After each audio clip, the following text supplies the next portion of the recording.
O governo de Portugal pode tirar a guarda do seu filho mesmo você sendo imigrante e colocar ele para morar no orfanato ou até mesmo dar a guarda do seu filho para outra família. E será sobre isso o vídeo de hoje, porque infelizmente essa semana tivemos aí essa notícia infeliz sobre um casal de brasileiros que simplesmente perderam a guarda dos seus filhos. E eles souberam porque foram buscar as crianças na escola e quando chegaram lá souberam que as crianças, foram levados pela CPCJ e eles tinham perdido a guarda dos meninos. Depois tem uma caixinha de perguntas lá no meu Instagram e eu fui surpreendida com a enorme quantidade de mensagens de vocês pedindo para eu falar sobre essa situação de imigrantes perderem a guarda dos filhos aqui em Portugal. Só que o intuito desse vídeo não é falar sobre o casal que perdeu a guarda, tá? Até porque o intuito desse canal nunca foi crescer e engajar em cima do sofrimento dos outros. Mas como vocês me mandaram várias caixinhas com imensas dúvidas, então devido a esse desespero por conta dessa notícia,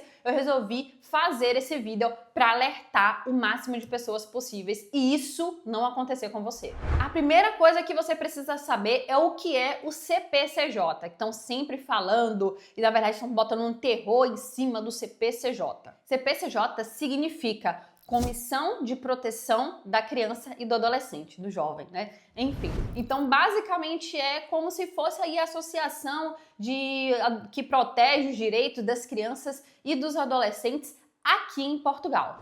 Agora que você sabe o que significa CPCJ e o que eles são, um primeiro ponto que você precisa saber logo de cara.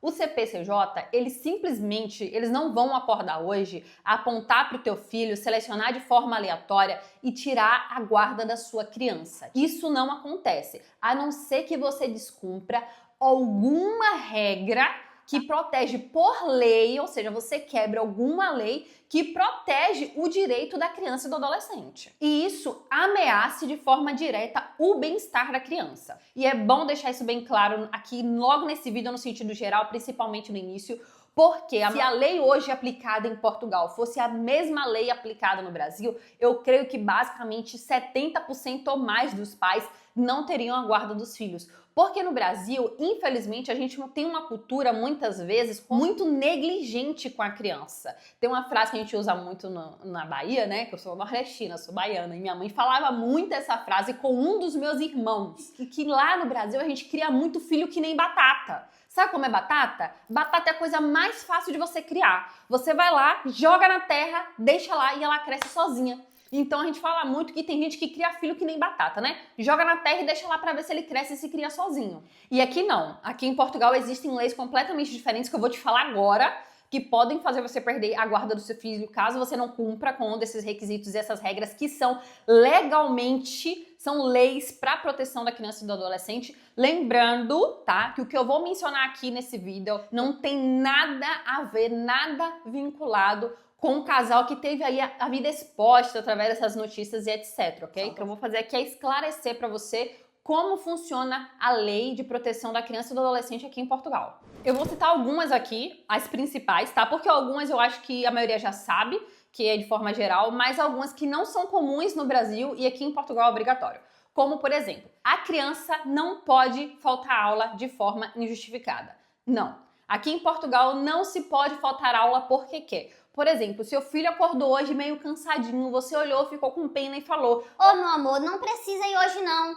Tá muito frio, tá chovendo, você tá tossindo muito. Fica aqui em casa hoje." Aqui em Portugal, isso não pode, tá? Isso é inadmissível. Caso o seu filho falte um dia de aula sem justificativa, aí a direção da escola vai entrar em contato com você, tá? Então todas as faltas precisam ser justificadas. Se o seu filho faltar 3 dias e não justificar, a polícia bate na tua porta e a partir de então eles vão analisar e você pode perder a guarda da sua criança. Então a questão de educação aqui, eles levam muito a sério. Até porque, por isso mesmo, que tem muitas formações, pessoas que concluem ensino e o analfabetismo aqui é quase zero. Sua fiscalização aqui é muito rígida referente à educação. Então não existe criança faltar sem motivo. Se você for para o médico, você precisa pegar o atestado, você precisa apresentar, ok? ok? Então, assim, é um dos motivos que você precisa ficar muito atento. Enquanto no Brasil a gente tem a normalidade de deixar os nossos filhos faltarem por qualquer motivo, né? E tá tudo bem. Às vezes falta 3 dias no mês, né? Nem no ano. E aqui em Portugal isso não pode acontecer. Outra regra é: crianças a partir de 8 anos de idade não podem mais dormir no quarto dos pais. A justificativa é que isso atrapalha no desenvolvimento e até mesmo na privacidade daquela criança. Então, assim, dos 8 anos para baixo, na verdade dos 7 anos, né, para baixo, eles até aceitam, tá? Os órgãos aqui que protegem a criança e o adolescente até aceitam que eles durmam no quarto ainda dos pais, mas do 8º ano em diante a criança precisa ter um ambiente somente dela, ok? Então não dá mais para dormir no mesmo quarto que o pai com a mãe.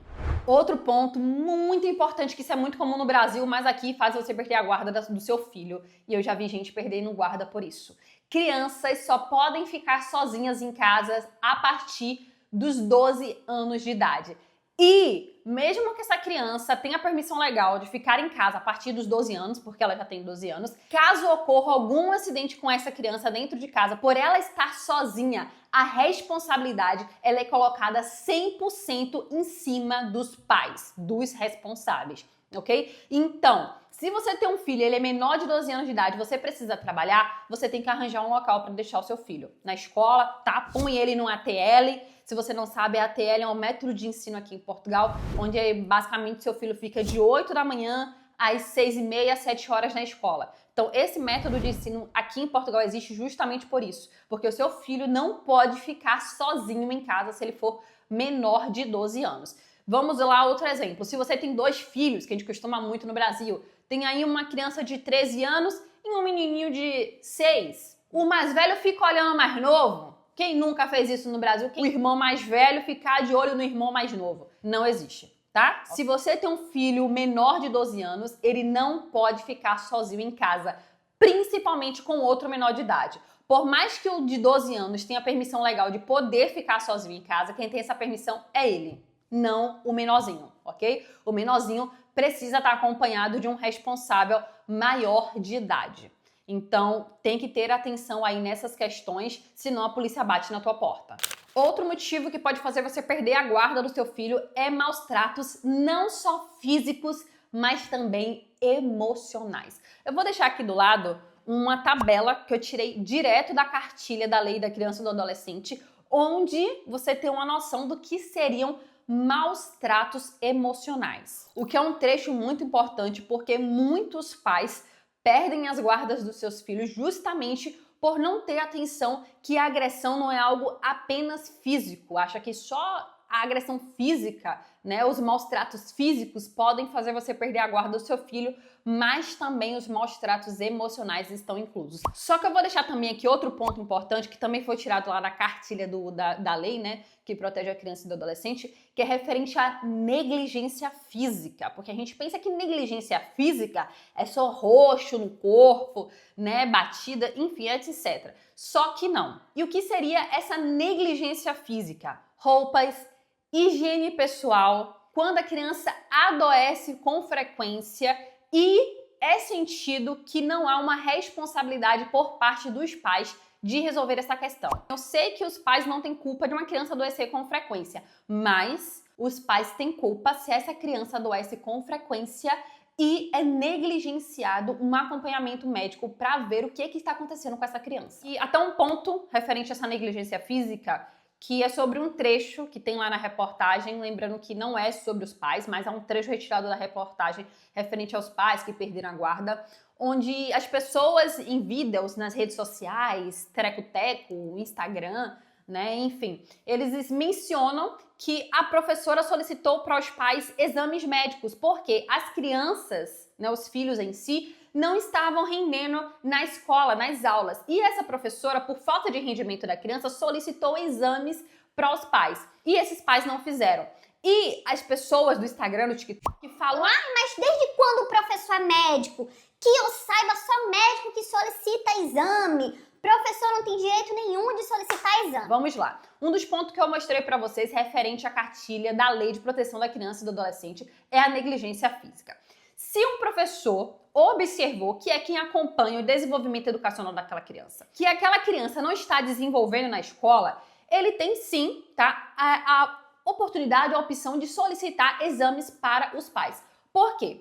Por exemplo, essa falta de atenção em demasiado de uma criança pode ser TDAH, pode ser autismo de primeiro grau, pode ser um transtorno de déficit de atenção. E todos esses transtornos, para você diagnosticar, precisa ser por um médico. Um professor, ele não pode diagnosticar, por exemplo, um transtorno de déficit de atenção. Só que isso impacta diretamente no desenvolvimento educacional da criança e é algo tratável. É algo que, se o médico identificar de princípio, de imediato, é algo que pode ser resolvível e não vai prejudicar o desenvolvimento da criança. Só que no momento que um professor comunica uma problemática e o pai, ele não se posiciona e não leva uma criança para o médico para verificar o que pode estar acontecendo, sabe o que a lei entende disso? Negligência física. O seu filho pode estar tendo algum transtorno e simplesmente você não levou para o médico para tratar. A mesma coisa acontece com o fonoaudiólogo. Tá uma criança que é pequena, sei lá, tá no infantário, 2, 3, 4 anos, tá falando, mas não fala 100%. O professor sente que tá tendo uma trava, não consegue desenvolver. Ele, junto com a classe, vê que todos os colegas estão evoluindo, menos ele. E aí fala, pai, mãe, por que você não leva ele no fonoaudiólogo? Um professor não pode pegar a criança e levar no fonoaudiólogo. Ele vai pedir pro pai fazer isso. E o pai simplesmente ignorar. A gente faz isso no Brasil, vamos ser sinceros, né? O seu filho é muito agitado, ai, vamos lá, aquela criança hiperativa, não para quieta. Aí você fala, é a personalidade dele. Aqui em Portugal isso não acontece. Seu filho pode ter um transtorno de hiperatividade. E isso é tratável. Só que se não tratar, isso pode prejudicar no desenvolvimento dele e fazer uma criança perder 2, 3, 4 anos, repetir 2, 3, 4 anos, não acompanhar, não crescer justamente com os outros, por simplesmente o pai não ter levado para uma consulta médica, para fazer exames médicos e ter acompanhamento médico. Então isso é considerado sim aqui em Portugal negligência física e pode ser tirada a guarda dos pais porque subentende que aquele pai não está dando assistência suficiente para a existência daquela criança e está sim ameaçando o desenvolvimento e o crescimento dela. Fora isso também, né, outros pontos também que precisa levar muito a sério, essa questão dos quartos. É muito complicado, tá? Porque brasileiro pensa que vai imigrar, vai chegar aqui em Portugal, vou alugar um quarto. E logo de início vai morar eu, meu marido e meu filho num quarto. Olha, se você fizer isso, venha consciente da possibilidade de você perder a guarda do seu filho. Se você tá disposto a perder a guarda do seu filho e ele ir morar no orfanato, tá tudo bem. Depois não adianta você ficar reclamando. Porque a lei da criança e do adolescente entende que sim. No momento que você pega uma criança e coloca ela dentro de um quarto para compartilhar com 2 adultos que têm vida ativa, você está prejudicando no desenvolvimento da criança. Enfim, o governo precisa preservar a existência e o psicológico daquele ser. Inclusive, eu trabalhei com uma portuguesa, tá? A Sofia, um tempo atrás, quando ainda era cozinheira. Ela era empregada de mesa, ela servia a mesa. E era uma portuguesa que ela foi criada em orfanato, vamos assim dizer, né? A gente não usa mais essa nomenclatura, mas eu tô utilizando essa nomenclatura para você ter noção do que eu estou falando. Mas ela vivia nesses lares, né, do governo temporário. Lá, realmente, são quartos divididos, não dorme menino junto com as meninas, você faz todas as refeições, enfim. É um abrigo, um local que dá realmente todo amparo. A criança não falta, enfim. Mas a Sofia, ela cresceu, como ela já chegou grandinha, ela chegou nesse abrigo com 8 anos de idade, então não teve uma família que adotou ela, que pegou a guarda dela, então ela viveu dos 8 até os 18 nesse abrigo. Retiraram ela da mãe, por dizer que a mãe não tinha condição financeira de criar ela. E realmente a mãe não tinha condição financeira de criar ela. Então tiraram a guarda dela, dessa mãe, colocaram ela aí num abrigo do governo, onde ela viveu até os 18 anos, se formou, concluiu, ela tinha contato com a mãe, falava com a mãe uma vez ou outra e tal, tinha aquele contato distante, mas aí foi uma criança portuguesa, de pais portugueses, que foi aí tirada a guarda dessa criança. Então, antes que você pense também que só tiraram a guarda porque é brasileiro, não. Aqui a lei é muito rígida e vale para todos, independente se você nasceu aqui no país ou não. Porque o que importa para eles é proteger realmente a criança e o adolescente. Outra questão que eu vejo muito sair da boca de brasileiro, que a criança estava com febre em Portugal e a professora liga. Mamãe, você precisa pegar aqui seu filho, tá? seu filho tá com febre. E aí você tem que pedir licença no trabalho, largar tudo lá para ir buscar na escola. E muitos brasileiros falam... Nossa, porque esses portugueses não têm preparo para cuidar das crianças, querem se livrar da criança. A criança só teve uma febrezinha e tá me ligando para pegar, era só dar um paracetamol que ela melhorava da febre. Deixa eu te falar, o nome disso aqui em Portugal se chama negligência física. Uma professora tem 60, 80 crianças para cuidar. Então, se tem uma criança doente, ela sabe que ela não vai dar conta de cuidar da sua criança doente, que precisa de uma atenção só para ele. Então, o melhor é ligar para o responsável, que é você, papai e mamãe, e cuidar do teu filho enquanto ele estiver doente, para você pegar e levar para um médico. Aqui o correto a se fazer é assim que uma criança fica doente, ir ao médico, tratar. Então, se você, por acaso, fizer o erro de abrir a boca e falar para a professora, dá um paracetamol, meu amor, tem muita chance de você perder a guarda do seu filho. Porque no momento que você falar essa frase, a professora ela vai comunicar para o CPCJ a sua negligência física com a criança. A mesma coisa se ela entrar em contato, você falar que vai buscar e simplesmente você não ir. Deixar a criança lá doente. Ah, mas eu não tive como sair do trabalho. Então o governo vai institucionalizar o seu filho, tá? Ele vai colocar ele no abrigo, porque já que a sua prioridade é o seu trabalho e você não quer largar o seu trabalho para cuidar do seu filho, então deixa eu te falar uma coisa, o governo vai tomar conta do seu filho por você. E não significa que ele vai lhe dar no final da noite, não. Ele vai ficar com o seu filho pelo resto da vida. Ou vai ficar com o seu filho e vai entregar para uma família que tem aí um melhor cuidado com esta criança para ela ter realmente um real desenvolvimento. Tem gente que leva filho doente para a escola no Brasil, tá? Aqui em Portugal isso não acontece, isso é negligência física. Então só pra gente ter noção que certos pontos precisam ser cumpridos, ter filho, ter criança é responsabilidade e você precisa ter consciência disso. Você precisa ser um pai, uma mãe responsável. E inclusive compartilha esse vídeo, tá? Para alertarmos o máximo de pessoas possíveis, papais e mamães, para isso não acontecer com o próximo. Qualquer dúvida que você veio a ter assistindo esse conteúdo, comenta aqui, que assim que eu ver seu comentário também, eu respondo o mais rápido possível. E é isso. Muito obrigada por me acompanhar até aqui. Espero ter te ajudado a esclarecer se seu filho vai bonitinho, unha cortada, bem arrumado, cabelinho. Você tem atenção com ele, seu filho fica doente e você vai lá cuidar dele, não vai acontecer nada com você. Não vai acontecer nada com seu filho. Fique em paz. Muito obrigada por me acompanhar até aqui e eu te vejo no próximo vídeo.